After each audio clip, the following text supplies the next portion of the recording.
So, without further ado, it is my pleasure to welcome Ruth Lack's son, Jonathan, to tell us more about his mother and tonight's very, very special guests. Jonathan? Thank you, Kelly, and good evening, everybody. On behalf of my brother Stephen, who's sitting right here, we want to thank everybody for coming out tonight, and thanks that the first game is until Friday night. So, as Kelly stated, the Ruth Vin Hindler Lack Lectureship was created by our family about 25 years ago after her tragic death. And in today's woke culture, having such a long name might conjecture up a sense of aristocracy. And so I want to share with you, as I'll share with you, my mom's name is about honoring family and not forgetting one's past. My mother's birth name was Leba Rivka. She was born in 1933 in a little shtetl, that's Yiddish, a small town in Lithuania called Biržai. Her parents, Zundel Beryl Vin and Similea Vin, had 3 other children, Hannah, Rachel, and Baruch, and my mom was the youngest of the 4 children. In 1938, 5 years after the Third Reich came to power, my mom's aunt Ethel, who had previously studied in the U.S. as an exchange student, was able to get a visa to the U.S. for herself, her husband, and their son, and as well as one additional visa. My mom's oldest sister was supposed to take that 4th visa, but got sick at the last minute, and they sent my mom with my aunt and uncle, her aunt and uncle and cousin, to the States and to return after the looming war. There's a picture downstairs. What's the room called when you first come in? The Welcome Center. There's a picture that was taken a few days before my mom left with her family. And that was the last picture that obviously that she took because she never saw them again. Upon arriving to the U.S., my mom and her aunt and cousin, aunt and uncle, settled in Temple, Texas, where she stayed with another aunt and uncle named Ray and Nathan Hindler. That's where the Hindler comes from. In August 41, weeks after the Russians had come into their town, Biržai, and rounded up the capitalists and sent them to work in the gulags in Siberia, one of them being our cousin, who actually survived and told my mom this story, the Nazis came into Biržai. And over the next several weeks, all of the Jews, including our family, were rounded up, forced to dig a pit in the middle of the forest where over 2,000 of them were murdered over several days by the Nazis and local collaborators. Back in Temple, Texas, my mom's name was changed to Ruth. She went to elementary, middle school, and graduated from Temple High School. And she then studied journalism at the University of Texas, where she later met and married my dad, Sanford Lack, whose father had fled the Bolsheviks at the turn of the 20th century, and he had later settled here in Houston. My mom went by the name of Ruth Vin Hindler Lack to honor her family that perished in the Holocaust. That would be the Vins, the family that raised her in America, that would be the Hindlers, and the family that she and my dad would create in their marriage, the Lacks. So that's the reason she go by Ruth Vin Hindler Lack. My mom spent her entire life involved in public service as not only a way to honor her family, but also give back to a country that saved her life. And after her passing, and this lectureship was set up the lectureship series was set up with having, ordinary people who have done extraordinary things in their life to share their story and to inspire others to make a difference in the world whenever and wherever each of us can. Previous speakers have been Elie Wiesel, John Deutsch, Deborah Lipstadt, Emmanuel Zingeris, Paul Rusesabagina, Alfredo Jar, Professor Susanna Heschel, Professor Dr. David Fishman. And tonight's speaker is Amy Spitalnick. We just had dinner with Amy and got to know her. And thank you for being here. And as Executive Director of the Integrity First America, Amy's team won a $26 million judgment on behalf of the Charlottesville community, members injured during the 2017 Unite the Right rally.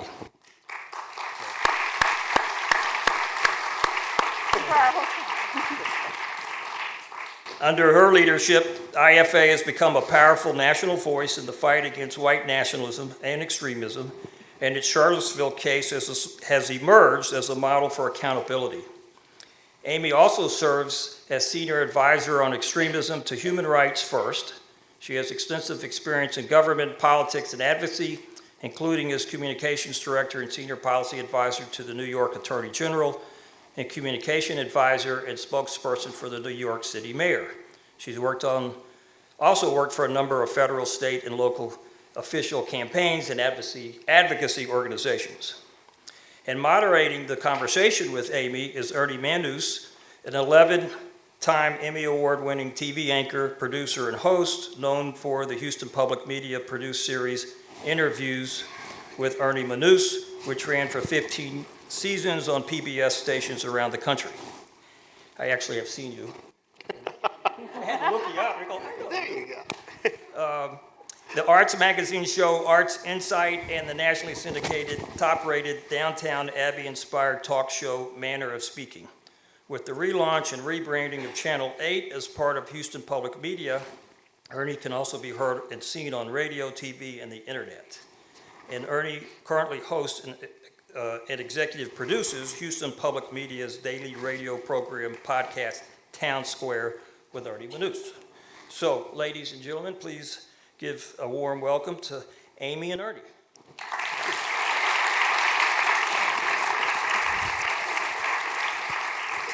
Well, welcome everyone. Thank you for coming out and joining us. Amy, thank you so much for coming. Thank you so much for having me. My first question isn't so much a question, it's just a reaction to what we heard. And so help me formulate a question out of it. But I hear about the atrocities that the Nazis did. And then you jump ahead to what's happening in our country today. And a lot of people are going to dismiss it as, it's not the same thing. It's not what's happening or what happened in there. Your reaction to that kind of sentiment? Yeah. Look, it's easy to want to dismiss it, right? I think it's easy to want to just sort of bury our heads and feel like we don't have to do anything in this moment. But walking around this building will tell you otherwise. The Holocaust didn't start with concentration camps and the SS showing up at people's doors. It started with propaganda and scapegoating and bigotry that became increasingly normalized and palatable because the population became desensitized to it. And that's what we're starting to see in a very, not starting to, I think we're seeing it in full at this point in this country. Charlottesville, in so many ways, was a flashpoint, a preview, a harbinger of what has followed, and the conspiracy theories, the violence, the hate that was on display there really previewed everything that's followed, not just the big events like the Pittsburgh massacre. We're coming up on the anniversary of that attack later this week, the El Paso massacre, Buffalo, record level hate crimes targeting so many communities, including, of course, the Jewish community, the Asian community, and others, but also the dehumanizing rhetoric and policies that we're seeing that go hand in hand with the violence.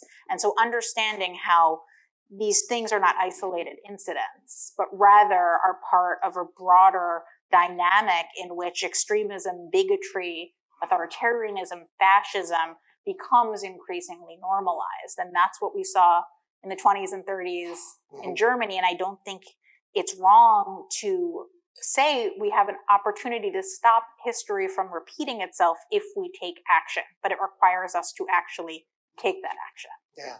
I remember back when I was a student in school, elementary school, learning about the Holocaust and always thinking to myself, but how did the people let that happen? And now we see in front of us how it slowly seeps in and becomes commonplace. And the more it's repeated, the more accepted it is, and it continues on. For folks who don't, and I'm sure most people do, but if you can just give us a little thumbnail of what happened in Charlottesville before we get into all that follows. Absolutely. And look, in many ways, it's easy to forget that this happened. And right, there's been so much that's happened in the last 5 years in this country. And I think that's part of the desensitization. In so many ways, there's this barrage of awfulness, and it allows us to forget that an American city came under attack by hundreds and hundreds of neo-Nazis chanting things like Sieg Heil and Jews will not replace us. Of course, many of you might know that the public intent for that weekend was to protest the removal of a Confederate monument, of 2 Confederate monuments that the Charlottesville City Council had voted to take down. Of course, as our case showed, and we'll talk about this in more detail, the actual private intent was violence, targeting people based on their race, their religion, and their willingness to stand up for their neighbors and defend their rights. First, on Friday, August 11th, we know those images of neo-Nazis with tiki torches marching on the University of Virginia grounds, where they chanted things like Jews will not replace us, blood and soil, which was of course a Nazi slogan, Nazi chant, white lives matter. They ultimately surrounded a small group of peaceful counter-protesters at the Thomas Jefferson statue on campus, where they kicked, punched, beat them up, threw fuel and lit torches at them. One of our plaintiffs who was there that evening, a Black undergrad at the time, said he thought he was going to die. And another one of our plaintiffs, who's actually from the Houston area, Natalie Romero, was also there that evening and directly targeted based on who she was. The violence didn't end there, of course. It continued the next day. It was a Saturday. It was a Shabbat. And the small local synagogue in Charlottesville downtown was marking the occasion, as they do every week. And these neo-Nazis marched on the synagogue, chanting things like Sieg Heil, carrying semi-automatic weapons, talking in their online chats about, quote, torching those Jewish monsters. And the detail that always grabs me, no matter how often I share it or read it in our lawsuit, is that the synagogue was home to a Torah scroll saved from Nazi Germany.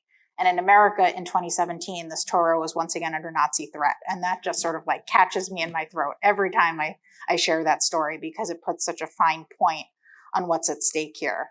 And the violence continued throughout the day. They attacked a line of interfaith clergy who were peacefully counter-protesting, and it culminated in the car attack that all of us know killed Heather Heyer and injured so many others, including a number of our plaintiffs, people like Marcus Martin and Marissa Blair, who were there with Heather. Heather and Marissa were colleagues. They were paralegals who worked together. And Marcus, Marissa's fiance at the time, is seen in that Pulitzer-winning photo sprawled out across the back of the car. If you know that image, he's wearing red sneakers and a white tank top. He shattered his leg and suffered so many other grievous injuries. He pushed Marissa out of the way, likely saving her life. Natalie Romero, who I mentioned earlier, her skull was fractured in the attack. Thomas Baker had his hip fractured. And our plaintiffs, the 9 of them, were frankly just a fraction of the Charlottesville community members who were injured that weekend, whether it be through the torch march, the car attack, or the other violence. And what we now know is that what happened was no accident. It was planned meticulously in advance on social media and in other communications forums, where these extremists discuss every detail from what to wear to what to bring for lunch to whether they could hit protesters with cars and then claim self-defense, which is, of course, precisely what happened. That's not an accident. That's not a clash between 2 opposing sides. That's a racist, anti-Semitic, violent conspiracy. We have laws meant to protect against that, and it's precisely those laws that we use to hold the people responsible accountable in court last year.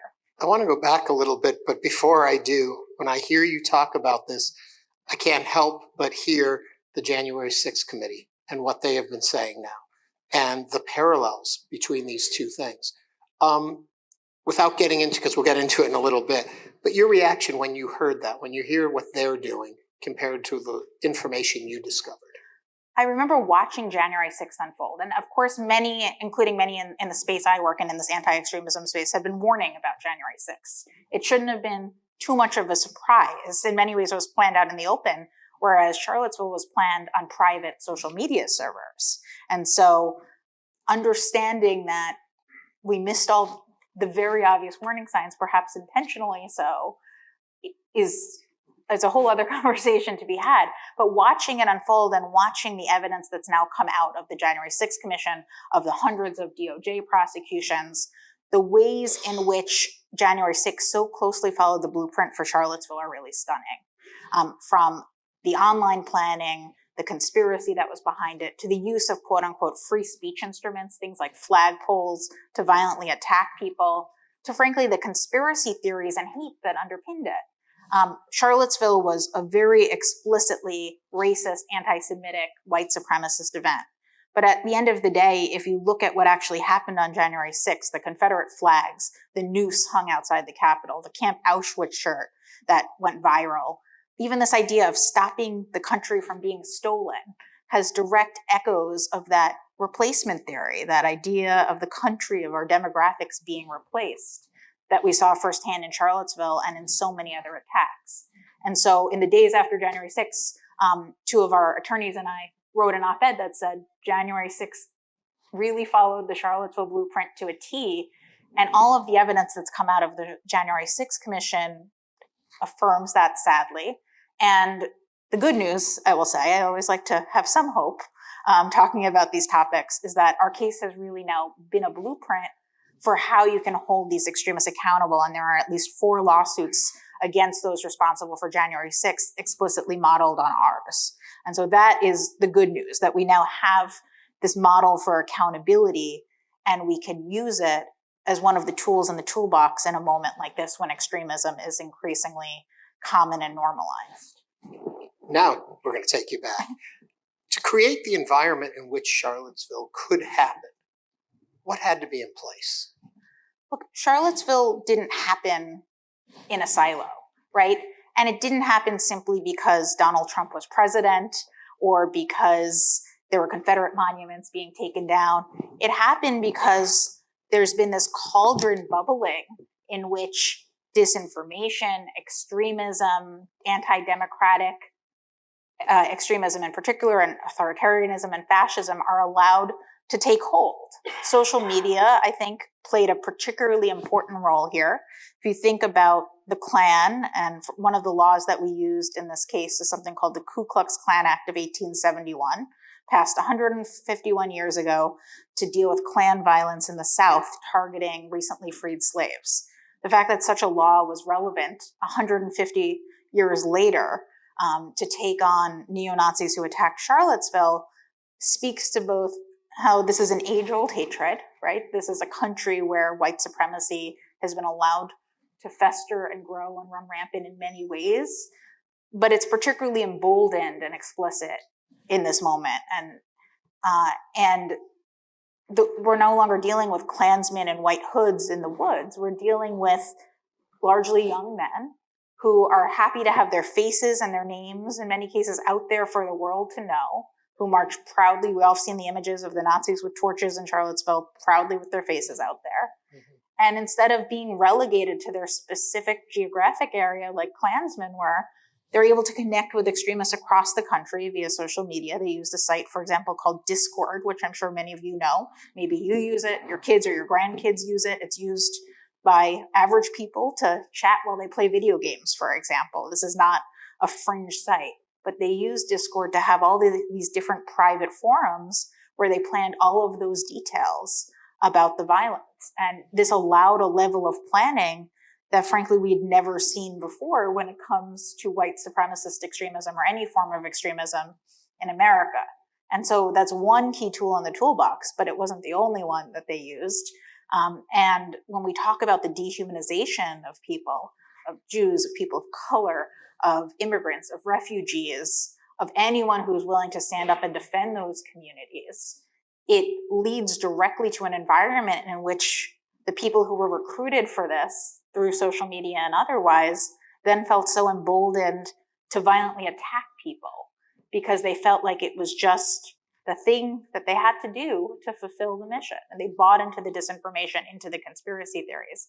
And we're now seeing that at a much larger scale, whether it be record level hate crimes, whether it be the cycle of extremism that's followed Charlottesville, motivated by many of the same conspiracy theories and beliefs, and of course, January 6th. This may seem like a strange question, but in all of this, does the First Amendment help or hinder the work you need to do? I personally think it actually helps, right? The defendants in our lawsuit, their only excuse, and they use this before trial, during trial, and it never worked, was that they were engaging in protected speech. But that's not protected speech, what we saw in Charlottesville. That's violence. It's a violent conspiracy. So if they had showed up in Charlottesville with their swastikas and their Confederate flags and their racist anti-Semitic chants and stood on the street corner and chanted those things and waved their swastikas, that would have been permissible. We might not like it, and I don't think anyone in this room would be very comfortable with that, but they have every right to do so in the United States. And I believe in their right to do that, as abhorrent as I might find it, but that's not what they did. They planned violence, they engaged in violence, and then they celebrated that violence. And that's not protected by the First Amendment in any way, shape, or form. And in fact, they attacked people, counter-protesters, who were actually peacefully exercising their First Amendment rights. So in many ways, there's a little bit of projection here, which is probably a common theme among extremists, where they were in fact attacking people who were peacefully utilizing their First Amendment rights to counter-protest the white supremacists who descended on their campus and their town. And thankfully, the judge and the jury never once bought the idea that the First Amendment covered the violence and the hate that we saw unfold in Charlottesville. And that is certainly true, I think, of these subsequent attacks as well. So this is happening in Charlottesville. Who are you and what are you doing at this time? I was in the New York Attorney General's office, and I don't think it's political or partisan to say that the Trump era was a very busy time for Democratic attorney generals. We had our hands full. The Muslim ban, DACA, environmental rollbacks, all of these things. And in many ways, we were talking about the environment in which something like Charlottesville could happen. You think about dehumanizing policies in terms of the Muslim ban and DACA and the DACA rollback and all of these things that targeted people based on who they were. It's precisely those sorts of policies that were in many ways now the predecessor policies to a lot of the extremist authoritarian policies we're seeing in states and other places around the country. And so I was working in that office. It was, I personally believe, I think I said this to someone at dinner, the New York AG's office is the best job in government because you really have such a fantastic purview to defend people's rights, to bring proactive litigation, to really shape and defend the conversation and people's rights in this country at a crucial moment. And so I was thrilled to be in that role. But when Charlottesville happened, I was quite literally hosting my sister's bridal shower. And I had put my phone away for the first time in many, many months, probably. And I came back to 8 missed calls from the Attorney General saying, we need to put a statement out.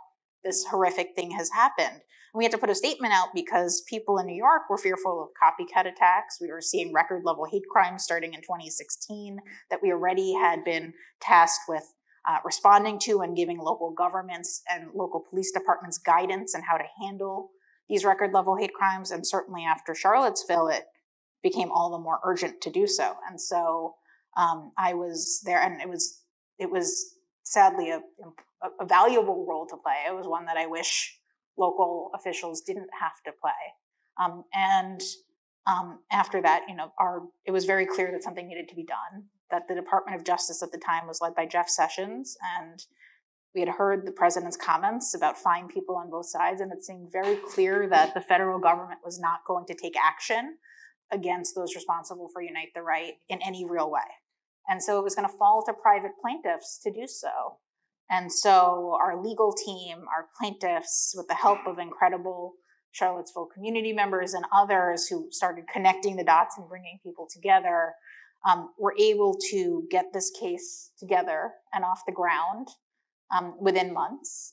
And Integrity First for America was the organization that was sort of bringing this all together, coordinating the effort, and making sure that it had the resources and the ability to move forward in the way we needed it to. And so when I got the call asking me if I wanted to help sue Nazis, I don't know how you say no to that.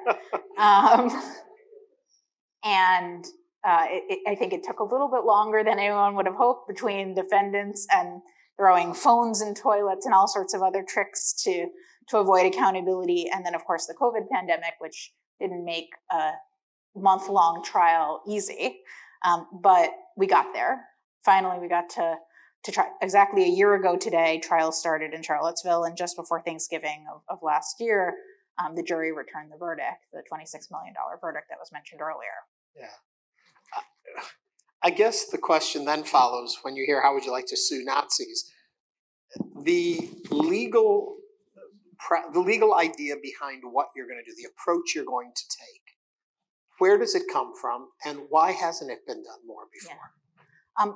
So our legal team, which was led by incredible attorneys, Roberta Kaplan, Karen Dunn, Alan Levine, and a number of others, 5 firms total did pro bono work on this case, and we are enormously grateful to them for the probably thousands and thousands and thousands of pro bono hours that they put into this. At a certain point, I will calculate the grand total of pro bono hours that went into this, but it'll take too long, so I haven't done it yet. But they really had to dig back into history here, right? They looked in the history books and found a statute from 1871, as I mentioned earlier. That statute has now been used in these January 6 cases. It's been used in a variety of other cases. There's other cases that don't use that exact statute but are modeled on our case, including just a few days ago, there was a lawsuit brought against an organization called Patriot Front, which is an offshoot of one of the hate groups that was found liable in our lawsuit. They are known for their white supremacist actions around the country. And so in many ways, Charlottesville didn't just preview the extremism that we've seen, but it also, on a good note, highlighted how you can actually fight back against it. I wish that weren't necessary. I wish we weren't living in a world where you need to bring these sorts of civil lawsuits. And you can't simply sue or prosecute your way out of this crisis. It's going to require a whole of society approach to how we deal with it. And that's part of the work that I'm doing moving forward. But the litigation provides a crucial tool because it hits these extremists where it hurts. It goes after their pocketbooks and their operations.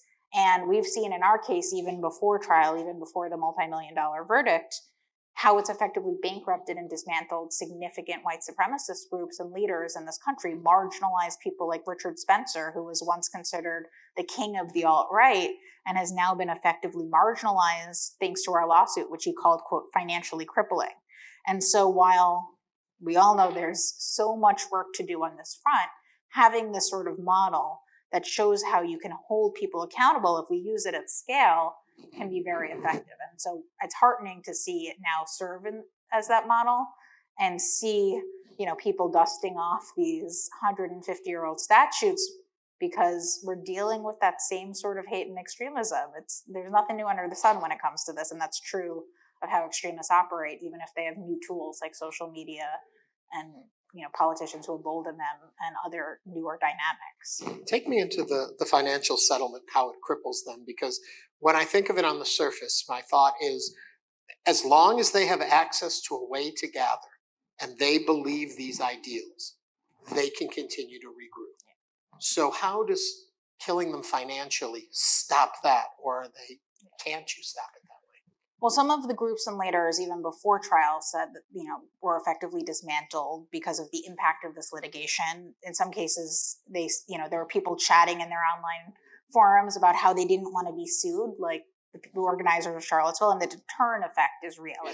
It shows that if you participate in this sort of violence, there will be consequences. And so the extremism we're dealing with now has sort of morphed and evolved because these larger scale events like Charlottesville have resulted in massive consequences and massive financial liability. And so even before trial, we started to see that from some of the defendants. Certainly the multi-million-dollar verdict, much like throughout history, there's been cases brought against the Klan and the Aryan Nation and others in the 80s and 90s.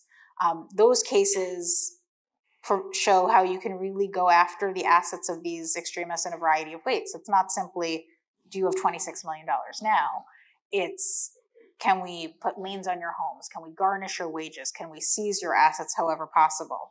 So in a now famous case against the Klan that was based in Tuscaloosa, the mother of a victim of their violence ultimately won the title to their headquarters there.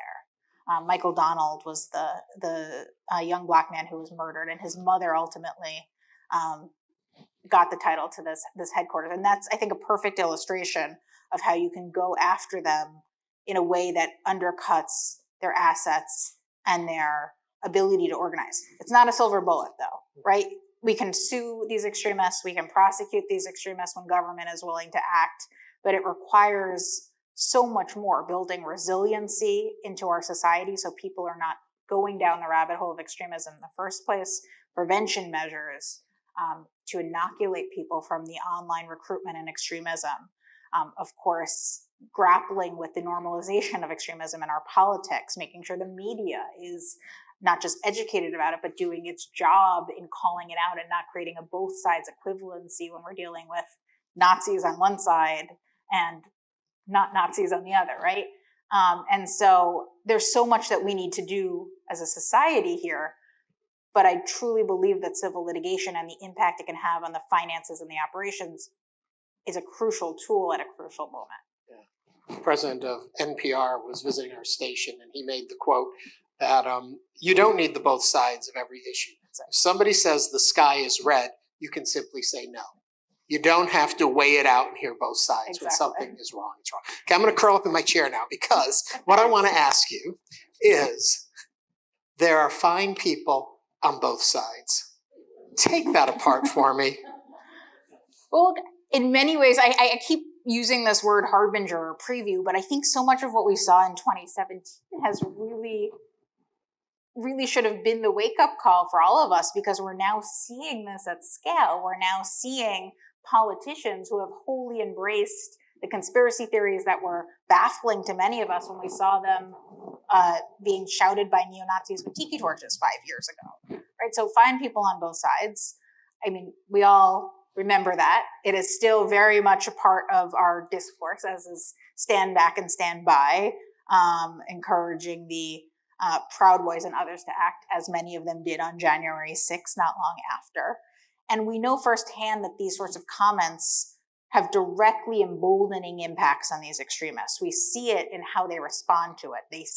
We even saw it this week among a number of neo-Nazis, like the site The Daily Stormer, run by one of our defendants, looking at Trump's comments on anti-Semitism and Kanye's comments on anti-Semitism as emboldening, saying, this was our greatest hope, to see figures like this espousing these conspiracies.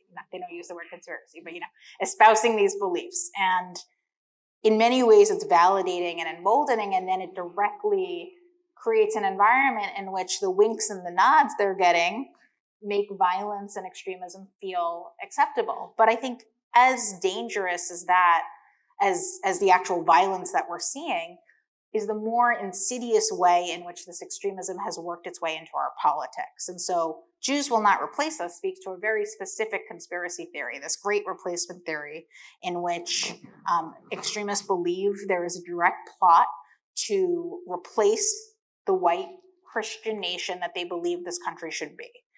And of course, like with any good conspiracy theory, there has to be some cabal behind it, pulling the strings. And as we know, Jews are so often that cabal, according to these extremists, and they are in this conspiracy as well. And it's obvious when it's neo-Nazis with torches chanting, "Jews will not replace us," right? Like we see it, we know it, that's what that is. It might have been baffling 5 years ago, but we know what that is now. What's more dangerous in certain ways is the ways in which this has really seeped into our politics, where you hear candidates and elected officials and others talking about plots to bring up caravans of migrants through the southern border, where you hear words like globalist or even the name George Soros used to effectively say Jews. When you hear about the white birth rate in the conversation around abortion, when you hear about groomers and how the LGBTQ community is impacting our birth rate or our society or our children in different ways. It's all intertwined with these conspiracy theories. It might not be as explicit and obvious as Jews will not replace us, but they all speak to these very same ideas of the country, and the white Christian country in particular, being replaced by someone. And you're seeing, particularly right now, a sort of a symbiosis between the nativist anti-immigrant movement in this country and election deniers. Because what better way to try to call into question the results of the election than to say, well, look, these are all immigrants that the Democrats are bringing in to change our electorate and change our population. And so understanding how these conspiracy theories, and really at the core, this core Great Replacement conspiracy theory, intersect and fuel the rhetoric and the policies that we're now seeing coming from, in some cases, mainstream elected officials and pundits and other leaders is crucial. And it's this that, we talked about, how does this happen? This is how it happens. Mm-hmm. The violence is obvious, and it's easy for most elected officials, or at least it should be, to condemn something like Buffalo or Pittsburgh or Charlottesville. But when we are normalizing the very ideas that fueled those massacres, we're letting the extremists win still. And we are at that moment right now. Does it matter the intent behind the speech when it comes to motivating the alt-right? So if, there are good people on both sides, fine people on both sides, does it matter if it's a thought out thing to say, or the rambling of someone who doesn't know when to stop talking? Does it have the same effect? If it's someone who's in a position of power, right, whether it be Tucker Carlson on Fox News every night, or the President of the United States, or another elected official, it creates an environment in which these extremists feel validated and emboldened. And whether or not it is intentional, and I truly believe at this point, we're 5 years past Unite the Right. Like, this is not, no one is doing this accidentally.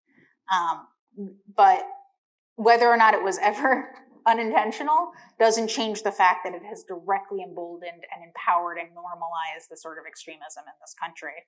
And it is crucial that, it can't be partisan to say that. I run an organization that's a nonpartisan organization, and this is a nonpartisan organization. It can't be partisan to call this out. If we have elected officials who are normalizing and empowering these extremists, we need to be able to call it out without those both sides equivalencies, without the sort of hand-wringing that we so often see. Mm-hmm. I want to let you know that we'll be taking questions from all of you. If you have a question, hand up, and they'll come and they'll grab you with a microphone for it. So start thinking about those. I'll get back to you in a second.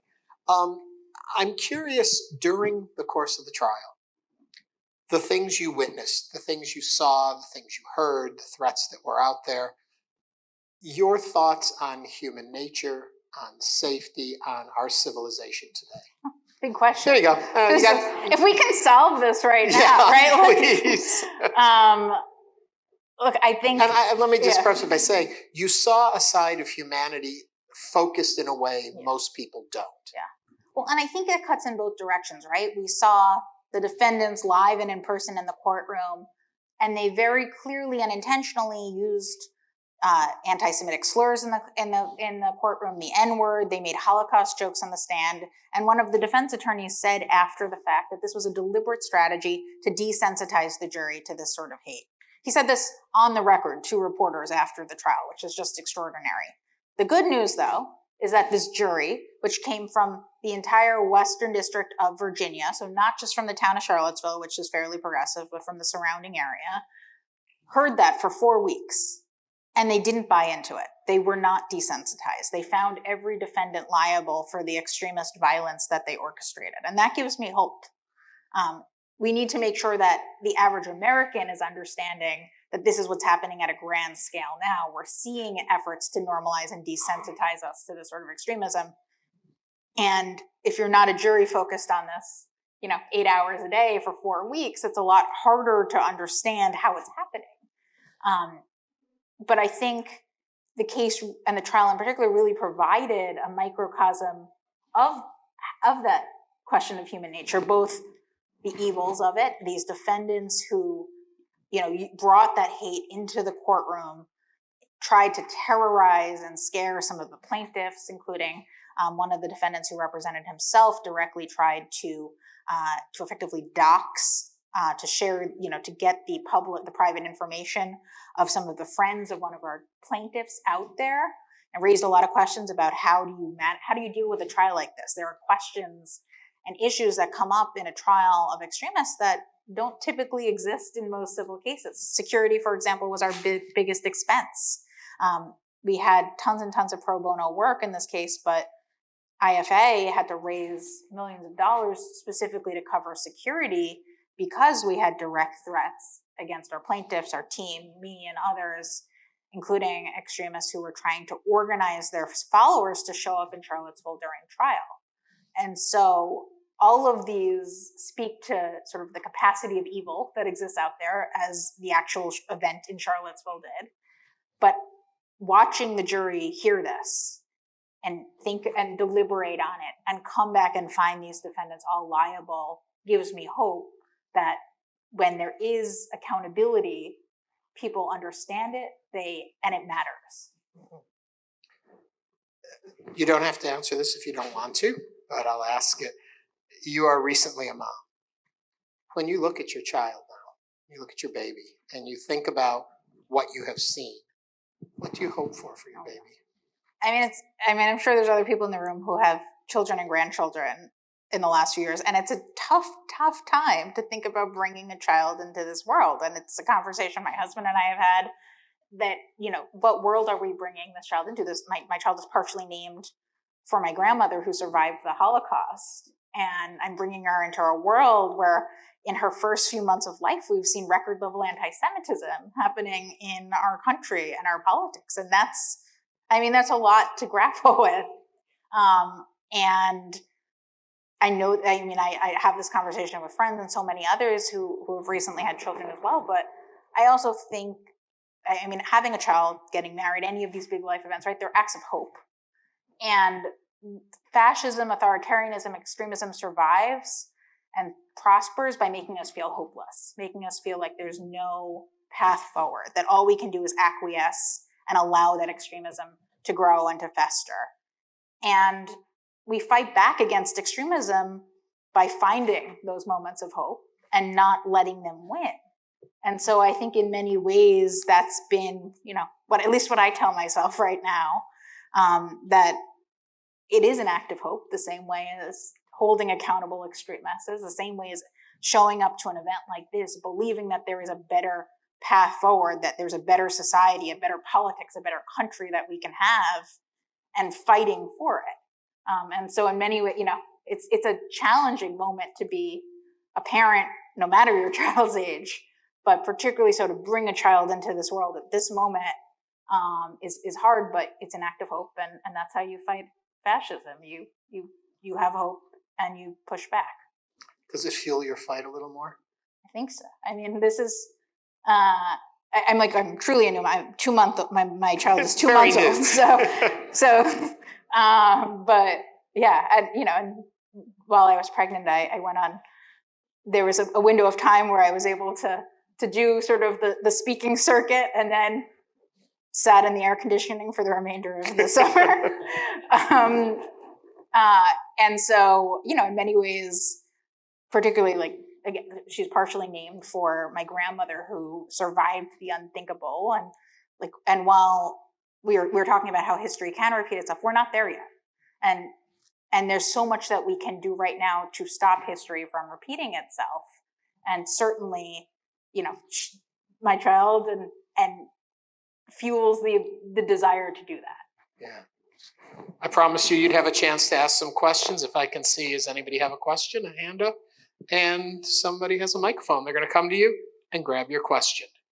Please introduce yourself with just a first name and then your question. My name is Stephen. Ernie, great job. Amy, we're so proud of what you've accomplished here. One person making a difference, and I know my mom would be whole team. We had a whole great team. Your whole team, but with your leadership.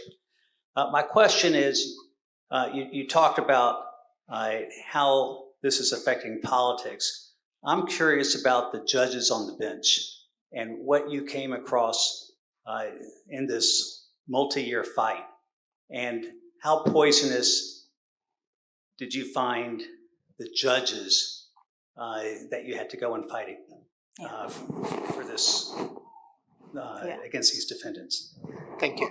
Look, the judge in our case, I think handled, he ruled in our favor in countless circumstances, particularly because it took 4 years to get to trial. So there were many motions on which he had to rule, including, of course, the defendant's efforts to throw out the case, their motions to dismiss, which he wrote a really, I think, important and powerful opinion saying, among other things, the First Amendment does not protect violence.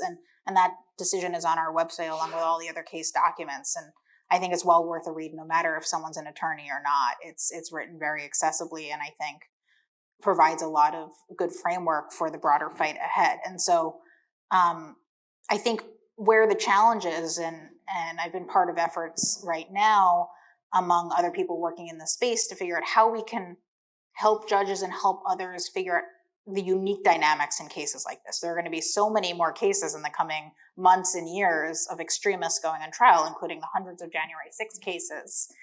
Not all of them are, of course, going to go to trial. There will be plea deals and all sorts of other settlements, but there will be and of course, the civil lawsuits modeled on ours that could very well go to trial. And so how do we make sure that trials aren't exploited by defendants to promote their hate, to desensitize the jury or the public that's listening in? We were in federal court, so our case was not broadcast on TV, but there was a public dial-in where the media and others could listen in. And the defendants tried to take advantage of that in certain cases. Like I said, the good news is that it didn't work. They didn't succeed in desensitizing and spreading their hate. But it takes a particularly, there's a unique dynamic there from a security perspective, a propaganda perspective, that doesn't exist in many other types of civil litigation. And so I think having that conversation, which is now happening among judges and the legal field and others in this sort of pro-democracy, anti-extremism space, is hopefully going to be valuable. And I hope our trial provided a way to have that conversation in a meaningful way. He brings up judges, and so I'm curious your thoughts, feelings on the belief, trying to think how to word it the most accurately I can, the belief in the politicization of the current Supreme Court. And if in fact we see that it is breaking along those lines, what that means for our justice system. Yeah. Look, I don't think it's partisan to say some of the things that I'm about to say, but it's very clear that the far right has had a deliberate strategy to take on our courts, to take on our state legislatures, and our local politics in a way that we're now seeing manifest, right? This has been a decades-long strategy to invest in these institutions and reshape them to their beliefs. And we're now seeing that fruit bear out. And that's certainly true with, of course, the Dobbs decision on abortion, where it's true in so many other ways, shapes. There's a big case coming up related to state legislatures and elections and the election results and putting power in certain politicians' hands to effectively, share what they believe the election results should be, which may differ from what they were. And we're grappling with a real assault on democracy. And again, that can't be partisan, right? When we're talking about people's fundamental rights, when we're talking about the validity of election results, when we're talking about the fundamental dignity of people and their ability to live freely in this country, that cuts to the core of everything that we believe this country should be. And it's a direct result of investment in these institutions by, I would argue, far-right extremists over the last few decades. And so there's a lot of conversations happening. I don't think we have the time right now to go into the various solutions that are on the table to address this politicization. But I think it's again, inextricably linked to what we started our conversation with, which is the violence in Charlottesville and the normalization of extremism.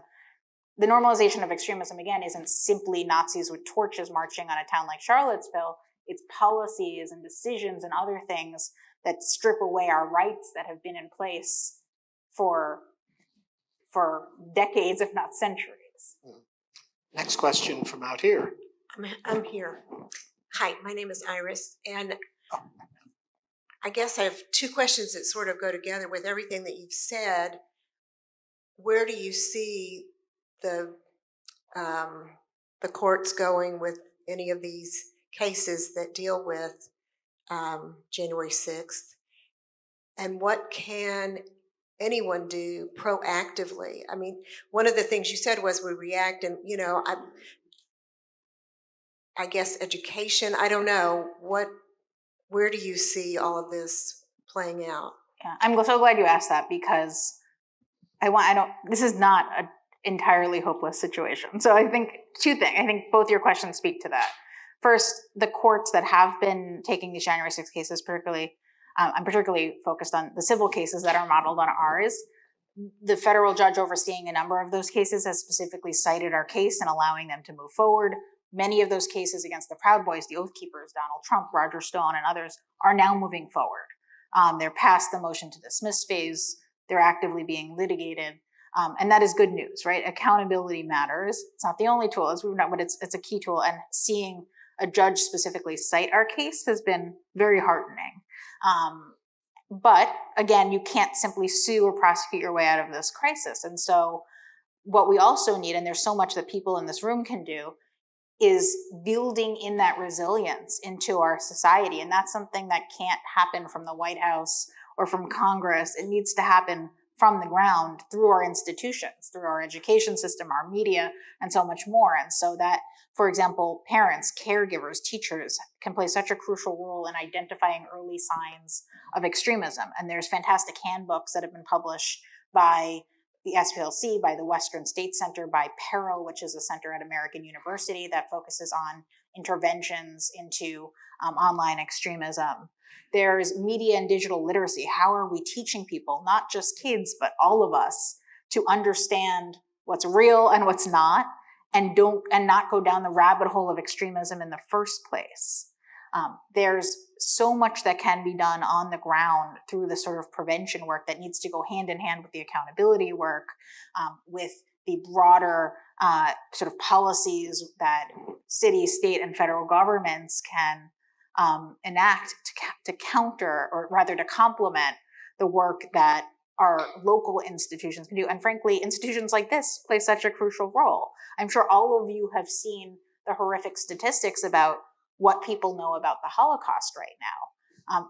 Unless we're teaching people about history, it will repeat itself. We've said this over and over again, and I don't think that's hyperbole. And so institutions like this, and making sure that schools and those responsible for teaching that history are actually doing so, is crucial. In New York, we had to pass a bill this past year to ensure Holocaust education was actually happening in the way it should, and that's in New York.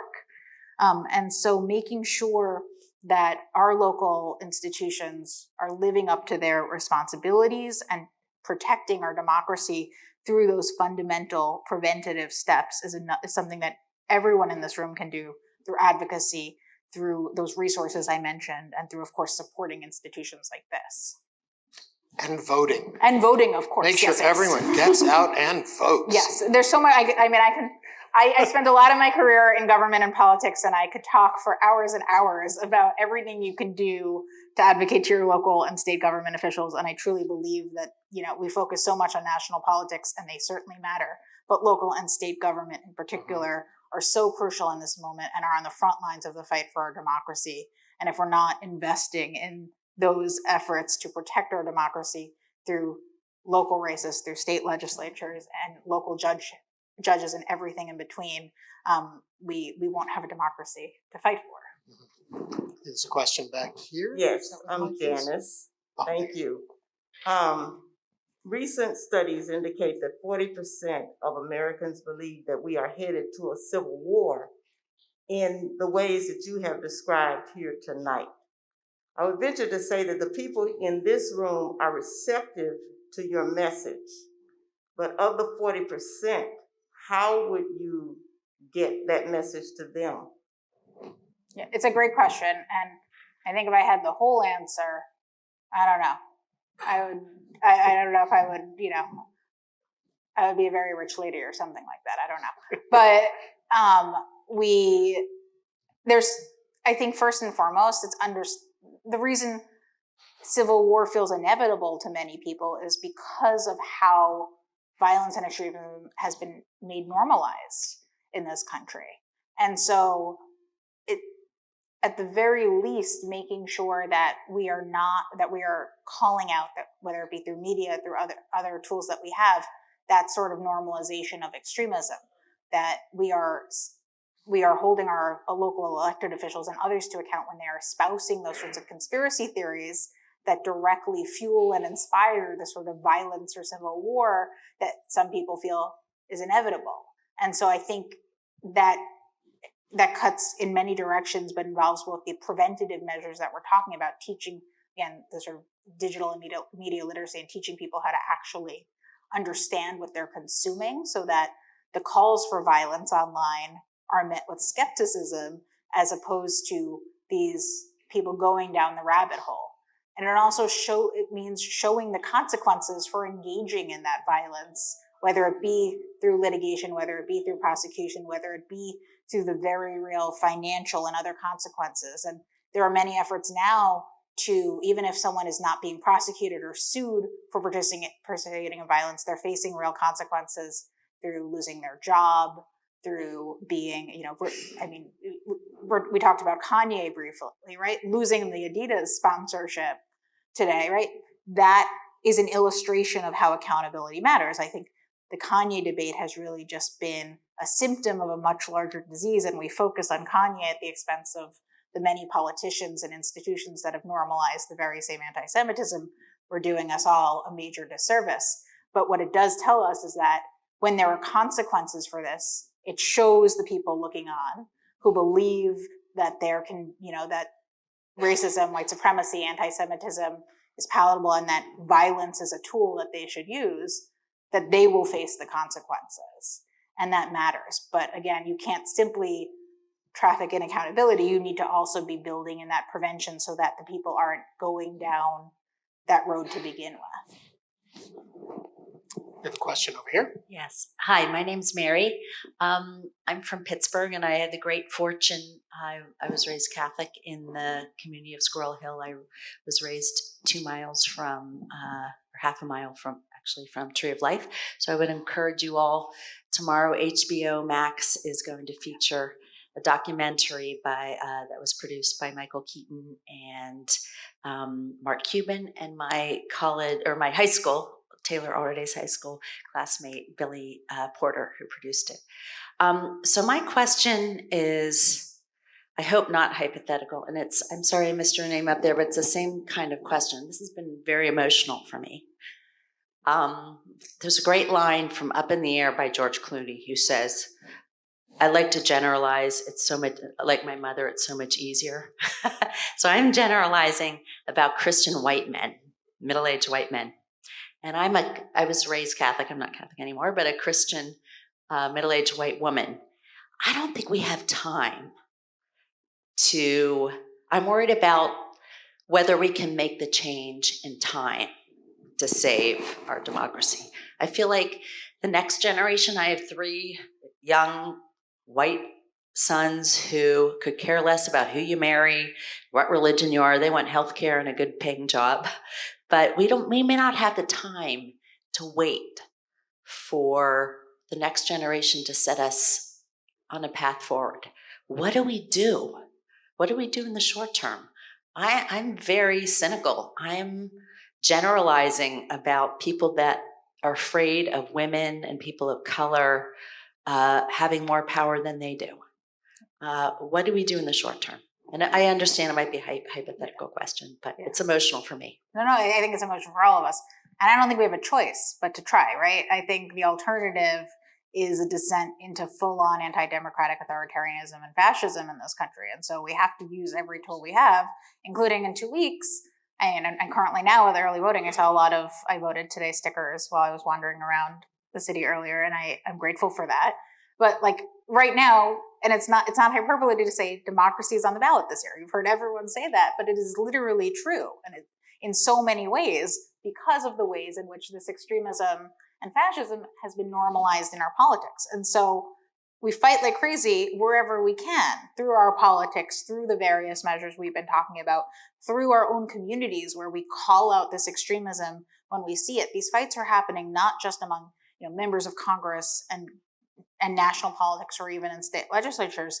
They're happening on school boards and public health commissions and local election officials. And those are the places where all of us can make a difference right now. Those races are very low in terms of financial need, in terms of organizing need, and getting out there and actually supporting pro-democracy candidates can make all the difference in the literal fight for our democracy right now. And again, I don't think that's hyperbole to say as much. And so we don't have a choice but to use every tool we have. I think it's, and again, fascists, authoritarians, extremists, they use this hopelessness as their greatest tool. They want us to be sitting in a room like this saying, well, there's nothing we can do. And we have no choice but to do everything we can do with whatever tool we have, because the alternative is them winning. Hold on one second. I'm curious when you talk about that. I'm not sure if it's eye-opening or obvious or will shock some people. Through your work, how organized is this alt-right? Are they a bunch of disgruntled guys sitting in their basement talking online? Or is this really a largely organized infrastructure that has a plan and knows exactly what they're doing? It's both, I would say. When it came to our case in Charlottesville in particular, the organization behind it was really stunning. They had these different discussion channels on the Discord servers where they were planning this violence, and it included everything from channels on food. They talked about whether they should get gluten-free bread and will mayonnaise spoil in the sun. And when Hannah Arendt talked about the banality of evil, I feel like this really embodied it, right? But then they also had channels where they were talking about which weapons to bring, how they could use these free speech instruments as weapons. They had those discussions about hitting protesters with cars. They had a meme called the Protester Digester, which illustrated a tractor plowing over protesters, which of course is nearly precisely what happened. And so they were highly organized, which led to the deadly devastation we saw, but it also, I think, really perfectly illustrated the conspiracy to the jury and found these defendants liable. And so we know that they're organized, and certainly now we're witnessing both a far more diffuse extremist movement, right? We're no longer dealing with clan groups around the country, or sort of an organized extremism in the same way that we dealt with in the 80s and 90s, or in the 1800s when the KKK Act was first passed, or even 5 years ago in certain ways. We're dealing with a far more normalized extremism that the average person can be sucked into. But that doesn't mean that they're not organized in a broader sense, and it's happening through a lot of the mechanisms we've been talking about, through our politics, through these various efforts to make this extremism palatable, to desensitize people to what it actually is. And the role of course, social media there is crucial, but it goes, of course, well beyond that in a sort of a confluence of many different dynamics, including, as we were talking about earlier, the COVID pandemic and how it's really accelerated and exacerbated a lot of the dynamics that make extremism palatable to people. The better organized, the stronger they get, the easier to fight them in court? I mean, I would prefer a less organized movement than having to bring a conspiracy lawsuit because of how organized they were. But certainly, I think it makes very clear, as we saw in our case, and I imagine we'll see with these January 6th cases and otherwise, that this wasn't intentional. It wasn't an accident. It is a deliberate strategy employed by these extremists to attack people and create a circumstance in which violence is the inevitable outcome. We have time for one last question, so it better be a really good one. Well, I hope it is. Okay, pressure's on. My name is Jerry, and I'm just wondering how we deal with the extremists in Congress on both sides. I'm thinking of the Squad on the left, and I'm thinking of Marjorie Taylor Greene and her ilk on the right. And it just seems to me too simplistic to say, just go out and vote. Maybe simplistic, but it's a great first step before we get any further. But So I hope that question was worth the last one. it's a pretty good one. I may take one more, but Well, hold on, she's going to answer first. Okay, they're getting out of control now. I know. Look, I do think, voting matters. I think there's been an over-reliance on voting as the only option that we're told we have. But I think voting and electoral politics matters. And again, we create an environment in which the extremism we're seeing from people like Marjorie Taylor Greene is deemed appropriate because it's not happening in a vacuum. She's getting validation from other elected officials and frankly not facing any consequences from her own caucus, right? The chair of the GOP caucus in Congress, Elise Stefanik, who represents upstate New York, put out an ad that's that's based on the very same replacement theory we've been talking about. So when Marjorie Taylor Greene is out there espousing it and the chair of her caucus is validating it and she's not facing any consequences, it creates the environment in which that's permissible and can fester and grow. And so I think we do whatever we can, not just in terms of, members of Congress, but on a local and state level, so that there's not this ecosystem or echo chamber in which all of this is deemed palatable and okay and normalized.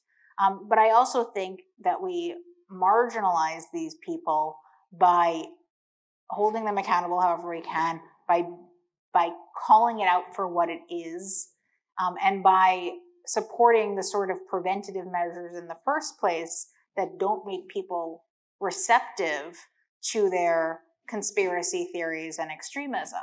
And so that requires, again, that whole of society approach that we were talking about. It's not fast or easy, but we do it however we can through our political system, which is a short-term plan, and through these longer-term measures that help inoculate people to the sort of extremism they're hearing from these elected officials in the first place. All right. Thank you. Hold on. One more? Are you okay with one more Yes. question? All right, now the pressure's really on. I know. Okay, but this is the last one. Okay, this is my question, and it has to do with the media. Maybe you For should ye- answer this. for years, what I've noticed is that the media does not ask the second question. So you ask somebody about something, but you don't find out, well, where did you get the information? Where did this come from? Who said it? Give me some facts. Give me some statistics to get people to think, because there is so much emotionality. We need to get people to think. I don't think that was a question necessarily. But please, I your do thoughts. have a question. Hold on. So, if you'd like to react to that statement about the media. Look, I think, and this isn't true of every member of the media, of course. Thank you. I feel like I've been asked the second, third, fourth, and fifth questions from you. But it's right. It is true that there is a general instinct to both sides, many things, because for many years that was how politics was covered when we were dealing. It's not like we weren't dealing with issues of anti-Semitism or racism or extremism, but we certainly weren't dealing with them in the way we are right now. And so I generally agree with, I think, the sentiment you're expressing. And I also think it requires naming what's happening. There was a story in the Times a few days ago that talked about how white voters are willing to throw out democratic norms in order to protect their self-interest. And there were a bunch of tweets about it from the Times, but no one was actually calling it what it is, which is fascism and white supremacy. We need to call it what it is. We shouldn't be dancing around these terms. We're living at a moment where fascism and authoritarianism and white supremacy and anti-Semitism and extremism and racism and all these different forms are happening on a minute-by-minute basis. And so calling it out for what it is one of the most crucial roles the media can play. Instead of talking about how things are racially tinged or something else like that, call it racist, call it fascist. And we're starting to see that in certain ways, but it's happening far too slow for the course we're on. And so that's how that's how it becomes normalized. When it's not identified, it becomes palatable. It becomes permissible. And so I think I agree with the sentiment. I don't know if I answered Thank what you were you looking so for. much, Amy Spitalnick. Ernie Manouse. I really want to thank both of you. And you do say exactly what should be said. And that's what we believe at Holocaust Museum Houston, is really say exactly what is happening against hatred, prejudice, and apathy. Spell it, say it, and teach it. That's a very important component. But you were both wonderful tonight. Thank you so much. And a special thank you to the Lack family and for making this possible. We so appreciate you. And you'll be around a little bit later, so if anybody else wants to come and talk. I guess you've just been volunteered. All right. Thank you and have a good evening. Thank you. Thank you so much.